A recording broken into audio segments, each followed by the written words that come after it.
सर्व स्पर्धकांना माझा नमस्कार। मस्त टॉपिक आहे जिओग्राफीचा, टेक्निकल कॉन्सेप्च्युअल है ना। थोडासा आपण समजून घेऊया काय आहे अपक्षय विदरिंग है ना, हा टॉपिक आहे। तुम्हाला माहित आहे की टॉपिक सुरू करायच्या पूर्वी आपण काय करतो, बस दोन प्रश्न डोक्यात घुसवतो। आता दोन प्रश्न पाहून घ्यायचे, चला पाहून घेऊ। पहिला प्रश्न तुमच्यासाठी आहे, कोणत्या हवामानामध्ये भौतिक अपक्षयाचे प्रभुत्व आढळते? In which climate domination of physical withering noticed? आर्द्र उष्णकटिबंधीय हवामान, आर्द्र उष्णकटिबंधीय हवामान ह्युमिड ट्रॉपिकल क्लायमेट। ब अर्धशुष्क उष्णकटिबंधीय हवामान सेमी एरिड ट्रॉपिकल क्लायमेट। क शुष्क समशीतोष्ण हवामान ड्राय टेम्परेट क्लायमेट। कुठले आहे ह्याच्यापैकी आपल्याला सांगायचं आहे, कशाचं? फिजिकल विदरिंग, भौतिक अपक्षय कुठे डॉमिनेट असतं। ठीक आहे। दुसरं, अपक्षय बाबत खालील पैकी अचूक विधाने कोणती? Which of the following is or are correct statement with regard to the withering? सर्व प्रकारच्या जोड संधी खडकांमध्ये भौतिक अपक्षयाचे प्रभुत्व असते। Physical withering dominated in all types of jointed Roxx. ब सर्व प्रकारच्या कार्बोनेट खडकांमध्ये रासायनिक अपक्षयाचे प्रभुत्व असते।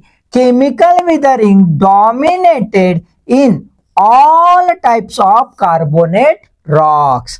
क एक प्रकारच्या हवामानात केवळ एकच प्रकारचे अपक्षय आढळून येते। Only one type of weathering found in a one type of climate. याच्यापैकी कोणतं अचूक आहे ते निवडायचं आहे ना। मस्त प्रश्न आहे एकदम, असा होणार आहे की नाही? हा तर हा थोडासा कॉन्सेप्च्युअल टॉपिक असल्यामुळे, थोडासा टेक्निकल टॉपिक असल्यामुळे त्या दृष्टिकोनातून आपण समजून घ्यायचा प्रयत्न करूया। अत्यंत सोपा आहे, फक्त असे फिरून फारून प्रश्न विचारते ना मग लोचा होते, तर तो फिरून फारून जो आहे ना तो काय आहे बाबा तो समजून घेऊ। चलायचं मग? चला मग। आशा तर आपण पहिल्यांदा समजून घेऊया की एक्झॅक्ट विदरिंग ही जी प्रक्रिया आहे बघा, खडक जो आहे, खडक दगड आपल्याला म्हणतात ना, दगडासारखा आहेस का बी, असा काही एखादा असला ना एकदम गॉन केस तर दगड आहे म्हणतात ना। त्यांना सांगायचं बापू मग मी दगड आहो ना, तर याचा अर्थ मी मठ नाही का? ती इथे सांगते बघा, खडक काय आहे? खडक हा कधीच कायम समतोल स्थितीत नसतात। The rocks are never being in a permanent equilibrium. जैसे थे राहते का? अरे आमचे कायले म्हणतात दगड तर समजत नाही। दगड काही परमनंट स्थितीमध्ये जैसे ते राहत नाही, तो काही क्षणासाठी, क्षणिक आहे, टेम्पररली। त्याला सांगायचं बापू मी आत्ताच आहो, काळजी करू नका। बापाने झापलं तर म्हणा आत्ताच आहो, हा ना, काळजी करू नको। उद्या असा सणान जाईन ना तर मनसिंग का हो बापू, आहे ना, लक्षात आलं का? तर rock never been in a permanent equilibrium position म्हणजे काय? Rocks are also dynamic, rocks are also dynamic geological component है ना। मग हा जर डायनामिक आहे तर याचा अर्थ जेव्हा खडक होतं तर खडकाचं काय होतं? तर खडकाचं होतं विभंग, ब्रेकडाऊन आणि अपघटन, डिकम्पोजिशन, डिसइंटिग्रेशन। मोठा खडक छोटा छोटा होते, एक तर तुकडे तुकडे होतील किंवा भुगा भुगा होईल। either it will be disintegrated into some sort of the boulders or it will be in a granular form, है ना। काही तो होईल, चिपा निघतील, दगड निघतील, मोठ्या दगडाचे छोटे दगड होतील, भुगा भुगा होईल, whatever may be. That means every rock is disintegrated in a further form. मग हा जो डिसइंटिग्रेशन आहे, डिकम्पोजिशन आहे, हा एक्झॅक्ट काय आहे रे बाबा? तर तो म्हणजेच अपक्षय होय। तो म्हणजेच काय होय? अपक्षय किंवा विदारण, विदरिंग त्याला आपण असं म्हणतो. तर आता विदरिंगची प्रत्यक्षात व्याख्या काय? कारण की व्याख्याचे बारकावे जर समजले नाही तर लोचा होऊ शकते. म्हणून एकदम बारकाईनं समजून घेऊ. व्याख्या सोपी आहे पण थोडसा थिन मार्जिन इकडे तिकडे होते मग गडबड होते. ठीक आहे. तर काय आहे ब्रेकडाऊन म्हणजे or disintegration and decomposition of rocks in situ. काय आहे त्याचं विभंग होईल, विघटन होईल, अपघटन होईल, परंतु कुठे होईल खडकाचं? स्वस्थानामध्ये, इन सिटू. हा खूप महत्वाचा आहे. इन सिटू म्हणजे जिथे तो खडक निर्माण झाला त्याच ठिकाणी त्याचं विदारण होईल. जर त्या ठिकाणावरून तो दुसऱ्या ठिकाणी जात असेल आणि त्या दरम्यान त्याचं जे आहे अपघटन होत असेल, ब्रेकडाऊन होत असेल तर त्याला विदरिंग म्हणणार नाही. एक्स सिटू म्हणजे आपल्या हवामानामध्ये, आपल्या स्थितीमध्ये जिथे आहे तिथेच न राहता तो दुसरीकडे जात आहे आणि त्या जाण्यामुळे त्याचं विघटन होत असेल तर त्याला आपण विदरिंग म्हणणार नाही. क्लिअर? मग त्याला काय म्हणू? तर त्याला इरोजन, क्षरण. त्याला काय म्हणू? इरोजन, क्षरण. तर इरोजन, क्षरण आणि अपघटन याच्यामधलं थिन मार्जिन काय आहे? In situ disintegration of rock is a weathering. Ex situ weathering, ex situ disintegration of rock is a erosion. Clear? ठीक आहे. थिन मार्जिन क्लिअर झाली. दुसरं असं लक्षात घ्या, खडक आणि त्यांच्या खनिजामधील यांत्रिकी आणि रासायनिक बदल कुठला होईल? Physical, mechanical and chemical change in rock and their minerals. है ना? कशाच्या पद्धतीने? मेकॅनिकल आणि केमिकल चेंजेस त्याच्यात आढळून येते. Either purely mechanical, either purely chemical और मेकॅनिकल अँड केमिकल असं कॉम्बिनेशन कुठलंही राहील. एकच नसणार, दोन्हीचं कुठेतरी हलकं फुलकं मिश्रण राहील. फक्त प्रभुत्व एकाच असेल. There may be a domination of one form of change, either mechanical or chemical, but it is not purely a mechanical or purely chemical. एकदम मेकॅनिकलच झालं वा, यांत्रिकी झालं किंवा भौतिकी झाला बदल किंवा रासायनिक बदलच झाला, भौतिकी झालाच नाही असं नाही. दोघांचं संमिश्रण असेल, फक्त प्रभुत्वाच्या दृष्टिकोनातून बघतो तेव्हा आपण त्याचं क्लासिफिकेशन करतो की मेकॅनिकल डिसइंटिग्रेशन और द केमिकल डिसइंटिग्रेशन. ओके, ठीक आहे.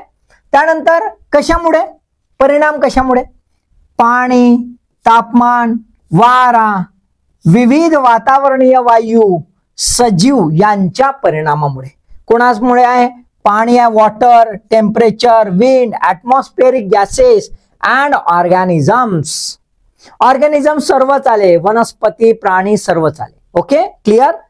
आता दुसरं असं महत्वाचं की गुरुत्वीय प्रभावामुळे उतारावरून शिला विसरणं जर प्रवणता झाली, उतारावर आहे, असं उतारावर आहे, इथे दगड आहे, हा दगडाचं डिसइंटिग्रेशन झालं, ब्रेक झाला, हा इथे दगड तयार झाला आणि हा जर असा जाऊन रस्त्यावर नाही का आपण सह्याद्रीला पाहतो दरवेळेस दरड कोसळली, हे इथं पडलं असं, हे जे पडणं सुद्धा आहे हे सुद्धा काय आहे? विदरिंगचा भाग आहे. Mass movement of rock waste, तुकडे तुकडे झालेले rock waste downslope under the impact of the gravity is also part of the withering.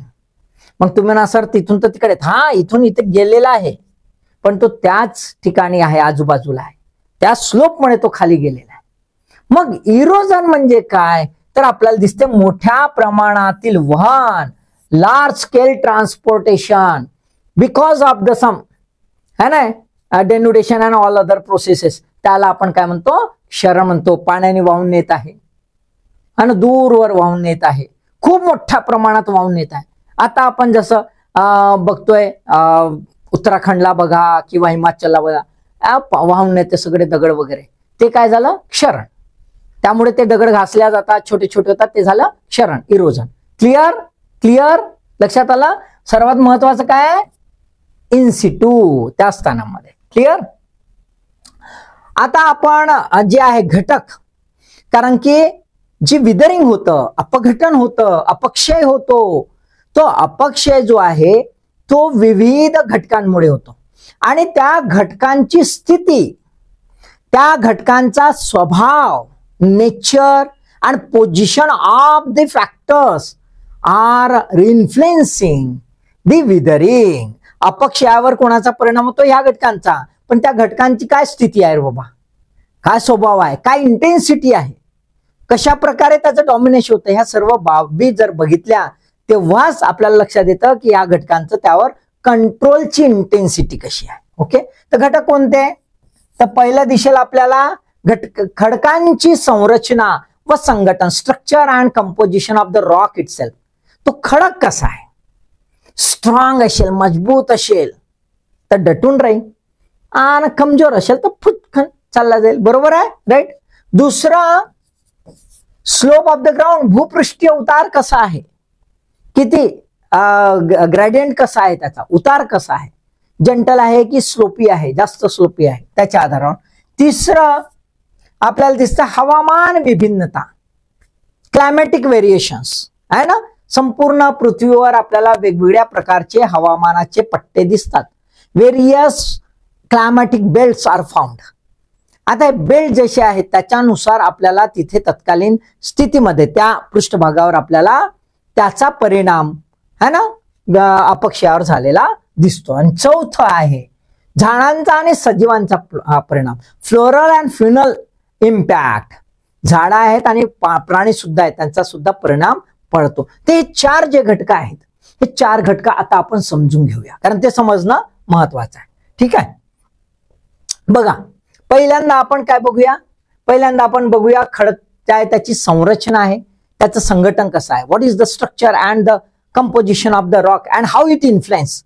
तर बघा आपल्याला दिसते मिनरल कंपोजिशन, जॉईंट पॅटर्न्स म्हणजे संधिबंध, त्यानंतर स्तरीय प्रणाली, लेअरिंग सिस्टीम, त्यानंतर फॉल्टिंग, फोल्डिंग, ह्या इत्यादी ज्या खडकाच्या बाबी आहे. म्हणजे त्यात कुठलं मिनरल आहे, त्याचं कंपोजिशन काय आहे, कशा प्रकारे बाउंडेशन झालं आहे है ना, कशा प्रकारे त्याचं बाउंडेशन झालं आहे, फॉल्ट आहे, रप्चर्स आहे, फोल्डिंग किती झालेली आहे, या सर्वांचा परिणाम जो आहे तो आपल्याला अपक्षयावर दिसून येतो.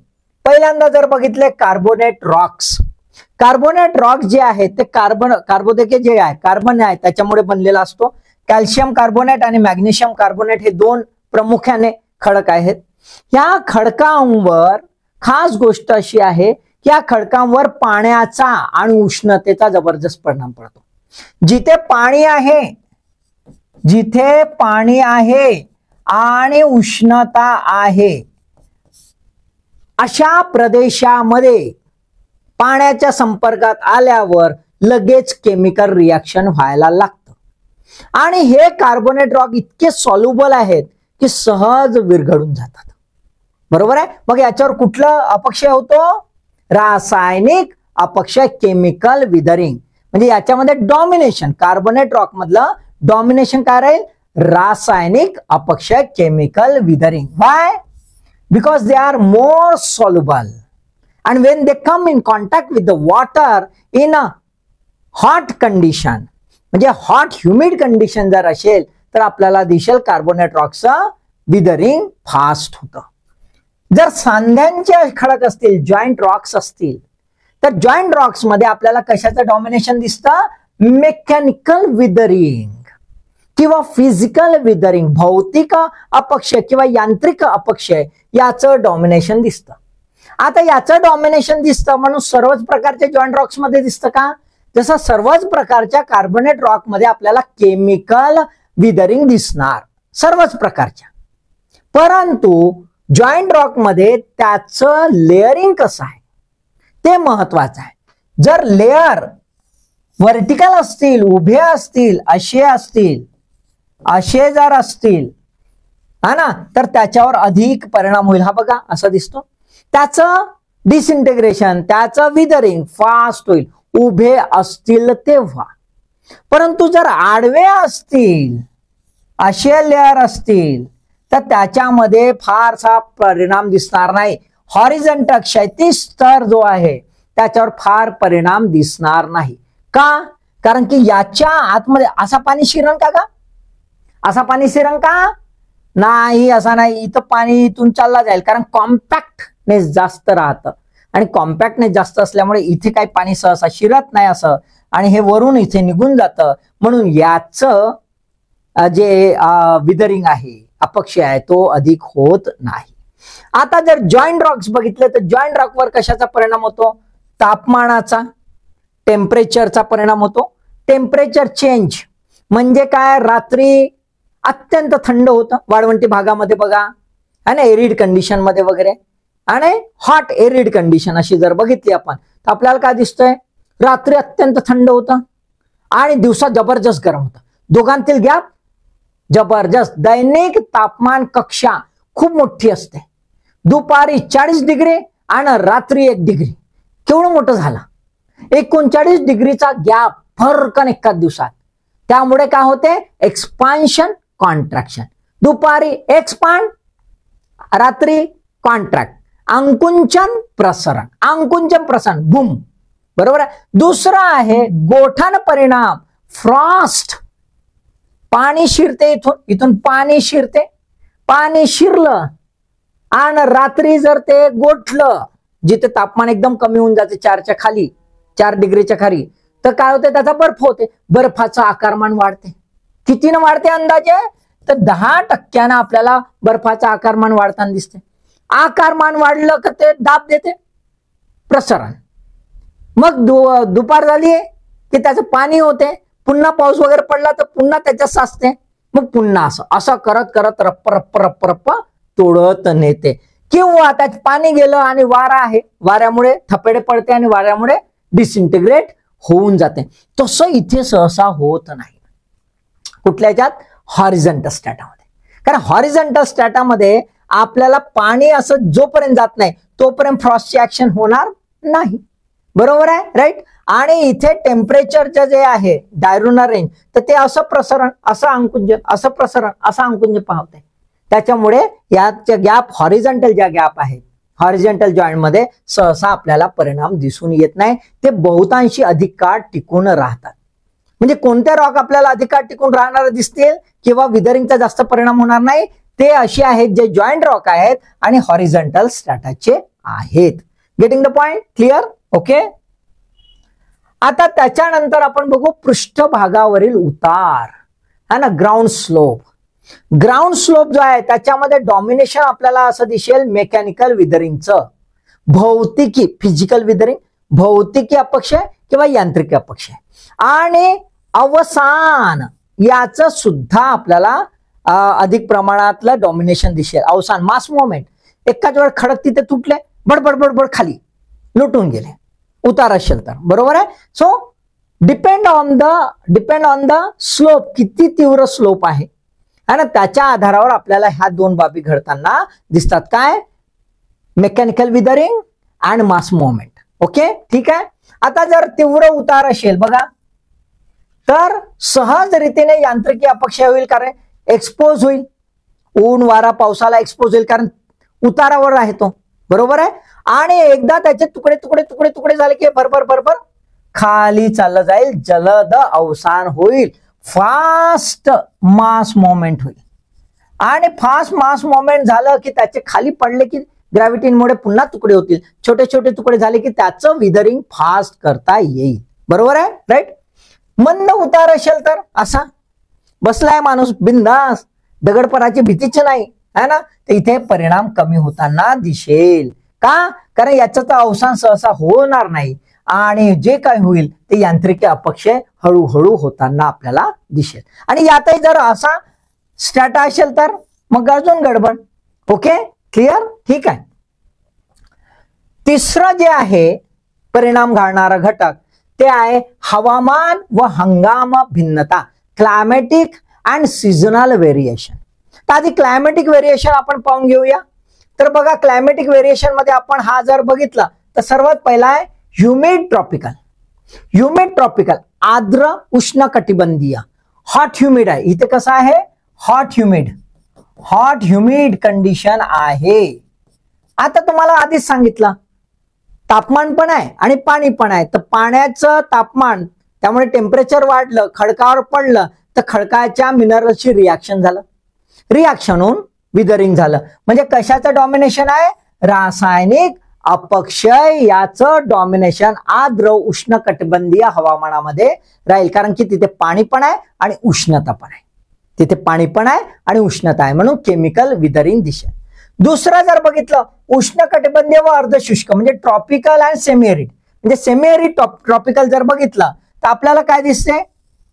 उष्ण दैनिक तापमान कक्षा अधिक आहे, है ना. टेम्परेचर जे आहे डायurnal रेंज है ना, रेंज ऑफ टेम्परेचर हे कसं आहे? खूप जास्त आहे. म्हणजे दुपारी जे आहे तुम्हाला 40 डिग्री दिसेल तर रात्री जे आहे 1 डिग्री दिसेल, असं गॅप आहे. मग एवढी गॅप असल्यामुळे काय होते? कॉन्ट्रॅक्शन एक्सपान्शन है ना, प्रसरण आणि अंकुंचन. कॉन्ट्रॅक्शन एक्सपान्शन झालं की मग कुठलं अपक्षय दिसेल? यांत्रिकी अपक्षय, मेकॅनिकल विदरिंग दिसणार. त्यानंतर तिसरं जर क्लायमेट बघितलं तर आपल्याला दिसते शुष्क समशीतोष्ण. हे बघा कसं होतं, क्लिवेज होतं असं, याचं पाहिलं ना, उष्णतेने असं तुटून जातं.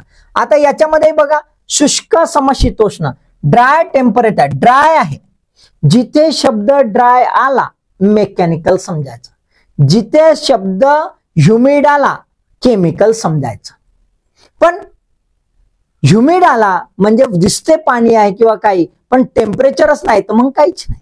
आलं की नाही लक्षात? ठीक आहे, चला. शुष्क समशीतोष्ण, ड्राय टेम्परेट, गोठण प्रक्रिया, फ्रॉस्ट प्रोसेस. फ्रॉस्ट प्रोसेस मध्ये आता मी तुम्हाला सांगितलं काय होतं? एक्सपान्शन, कॉन्ट्रॅक्शन है ना. बर्फाचा व्हॉल्यूम वाढून जातो आणि पाण्याचा व्हॉल्यूम कमी होतो. कमी झाला की पुन्हा पाणी, पुन्हा त्याचा व्हॉल्यूम वाढला, बर्फ झाला की पुन्हा त्याने तुकडे केले, असं तुकडे करत करत हे बघा इथे दिसतोय बर्फ, बरोबर आहे. त्याच्या शिरला बर्फ झाला, अजून अजून अजून अजून एक्सपांड करत गेला. म्हणजे फ्रॉस्ट प्रोसेसने काय होणार? यांत्रिकी अपक्षय, मेकॅनिकल विदरिंग. त्याच्यानंतर जर थंड क्लायमेट असेल, थंड हवामान असेल, कोल्ड क्लायमेट, तर कोल्ड क्लायमेट मध्ये आपल्याला सहसा रासायनिक अपक्षय दिसतं. पण केव्हा? जर लक्षात घ्या, जर थंड हवामानामध्ये खडक जो आहे, खडक हा जर बर्फाने आच्छादला नाही, ओपन आहे, बर्फाने आच्छादला नाही, ओपन आहे आणि त्याला पाणी वगैरे लागत आहे, थंड पाणी जे आहे, तर थोड्याफार प्रमाणात आपल्याला काय दिसेल? रासायनिक अपक्षय होताना दिसेल. पण या रासायनिक अपक्षयाची इंटेन्सिटी जी आहे ही याच्यासारखी नसणार. याची इंटेन्सिटी काय असणार? कमी असणार. याची इंटेन्सिटी कशी असणार? कमी. आणि जर हा बर्फाने आच्छादला आहे, हा जर बर्फाने आच्छादला आहे, आच्छादन झालं असेल तर मग मात्र कुठल्याही प्रकारची कुठलंही विदरिंग होणार नाही. का? कारण की त्या खडकावर लोड आहे, बर्फ आहे. It is now protected from the environment. कारण एन्व्हायरमेंटच्या संपर्कामध्ये जोपर्यंत खडक येत नाही तोपर्यंत त्याचं विदरिंग होऊ शकत नाही. क्लिअर? लक्षात आलंय? ठीक आहे. मग आपल्याला हे दिसतंय, याच्यानुसार लक्षात आलंय. आता इकडे जा बघू सीझनल याच्याने, पर्टिक्युलरली आपल्या इंडियन कॉन्टेक्स्ट मध्ये मान्सून क्लायमेट मध्ये आपल्याला दिसतंय हॉट समर असते, ड्राय हॉट समर असते ना. आणि मग समरचा दुसरा भाग असते तो हॉट ह्युमिड, बरोबर आहे. म्हणजे पावसाळा असतो हॉट ह्युमिड आणि इकडे उन्हाळा असतो रखरखीत, है ना, लाही लाही होते असा उन्हाळा असतो. तर हॉट समर असेल तर काय असेल? यांत्रिकी अपक्षय, मेकॅनिकल विदरिंग किंवा फिजिकल विदरिंग. आणि पाऊस पण आहे, पाणी आहे आणि वरून पाण्यासोबत तापमान शेकून पण भेटते, इकडे शेक बी लागते आणि पाणी बी आहे. तर मग काय होते? रासायनिक अपक्षय. मग काय होते? रासायनिक अपक्षय, chemical withering. Getting the point? लक्षात आलंय? क्लिअर होत आहे ना तुम्हाला? लक्षात येत आहे का की कसं घटक बदलतंय त्याच्यानुसार विदरिंगचा प्रकार सुद्धा बदलतो. ओके, ठीक आहे. आता आपण बघूया वनस्पतीचा पडणारा परिणाम. फ्लोरा अँड फ्युना ऍक्च्युली यांचा काय, सजीवांचा काय परिणाम पडतो. तर वनस्पतीच्या दृष्टिकोनातून पाहूया. एका बाजूला वनस्पती विदरिंग पासून खडकांचं संरक्षण करतं.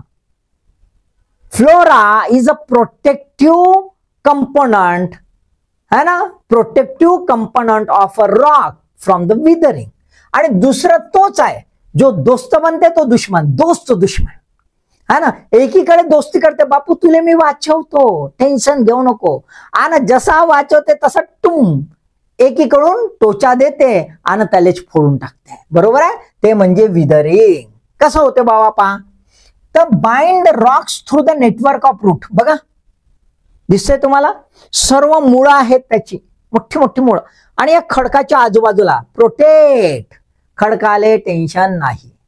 आता इथं आजूबाजूला पसरला असल्यामुळे त्याला काही प्रॉब्लेम आला नाही. आता जपून आहे तो, आता धक्काबुक्की काहीच लागणार नाही, सेफ आहे तो, सेफ आहे. आणि हे झाडं खूप मोठे मोठे आहेत.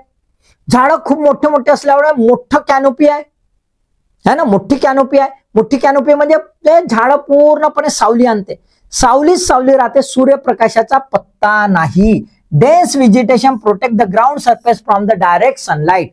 मग सूर्यप्रकाश नाही पडत, इन्सोलेशन नाही म्हणजे तापमान नाही, आणि तापमान नाही म्हणून प्रसरणाची परिस्थिती नाही, प्रसरण होणार नाही, अंकुंजन होणार नाही. आणि त्याच्यामुळे मेकॅनिकल डिसइंटिग्रेशन जे आहे त्याच्यापासून प्रोटेक्शन पूर्णपणे या खडकाला, त्या वनस्पतीने दिला, इथे सुरक्षा दिली. आता इकडे roots penetrated and broke down the rocks. इथं तर रूट प्रोटेक्टेड, इकडे रूट पेन, बघा त्यानं धरला ना, बिलकुल झाडाने बिलकुल खडकाले फोडून टाकला, या चुरा चुरा खत्ता बिलकुल.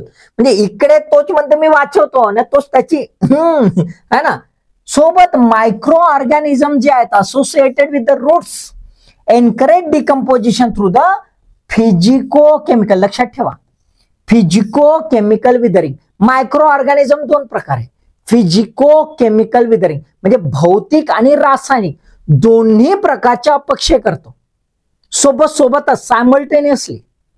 आणि फ्लोरा काय करतो, फ्लोरा काय करतो, मेकॅनिकल. फ्लोरा काय करतो, मेकॅनिकल.